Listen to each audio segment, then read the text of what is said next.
सिंध हुकूमत पारां टैक्स चोरनि ऐं मुनशियात फ़रोशनि जो घेरो तंग करण जो फ़ैसिलो कयो वियो आहे। सिंध हुकूमत टैक्स चोरनि जा नाला अख़बारनि में छापण जो फ़ैसिलो करे वरितो। सिंध जे सीनियर वज़ीर शर्जिल इनाम मेमण जी सदारत हेठि आला सतही इजलास थियो आहे। टैक्स चोर मुल्की ख़ुशहालीअ जा दुश्मन आहिनि, खेनि बख़्श न कयो वेंदो। शर्जिल इनाम मेमण सीनियर वज़ीर पारां सूबे में मुनशियात फ़रोशनि ख़िलाफ़ जारी क्रैकडाउन जी वाखाण कई। इजलास में बहितरीन कारकर्दगी ॾेखारींदड़ ऑफिसरनि ऐं मुख़बिरनि खे इनाम ॾियण जो फ़ैसिलो कयो वियो। इजलास में गाॾियुनि जी रजिस्ट्रेशन ऐं मुंतक़िली बायोमेट्रिक तहत करण जी तजवीज़ ॾिनी वई। एक्साइज़ खाते बाबति स्टेक होल्डर जी शिकायत जे अज़ाले लाइ बि उपाउनि जो फ़ैसिलो कयो वियो।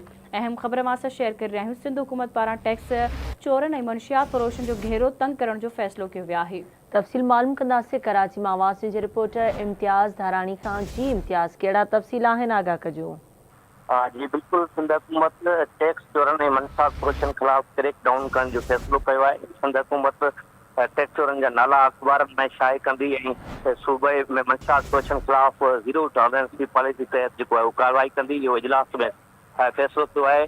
सिंध जे सीनियर सूबाई वज़ीर शर्जिल इनाम मेमण जी सदारत हेठि आला सतह जो इजलास थियो आहे। इजलास में एक्साइज़ सेक्रेटरी ऐं narco tax control secretary Salim Rajput, DG Aurangzeb Pawar, directors ऐं ॿियनि ऑफिसरनि शिरकत कई आहे। टैक्स चोरी कंदड़ क़ौमी ख़ुशहाली जा दुश्मन आहिनि, खेनि कंहिं बि सूरत में माफ़ न कयो वेंदो। इहो सिंध सीनियर सूबाई वज़ीर शर्जिल इनाम मेमण जो चवणो आहे। शर्जिल इनाम मेमण जो इहो चवणो हो त मुनशियात फ़रोशनि खां जेको आहे क्रैक डाउन जेको आहे उहो जारी आहे। उन्हनि वधीक चयो त जेके ऑफिसर्स जेके आहिनि उहो सुठी कारकर्दगी ॾेखारनि, उन्हनि कारकर्दगी खे उन्हनि साराहियो आहे ऐं इहो हिदायत कई आहे त क्रैक डाउन खे अञा तेज़ कयो वञे। ऐं सीनियर सूबाई वज़ीर शर्जिल इनाम मेमण जो चवणो त मुनशियात जेको करण क़दर जेके आहिनि मुल्क ऐं क़ौम ऐं मुस्तक़बिल जा जेके आहिनि दुश्मन आहिनि, उन्हनि सां कंहिं बि क़िस्म जी रियायत जेको आहे उहो न कई वेंदी। सूबे में मुनशियात फ़रोशनि ख़िलाफ़ ज़ीरो टॉलरेंस जी पॉलिसी तहत जेको कार्रवाई जारी रखी वेंदी। शर्जिल मेमण साहब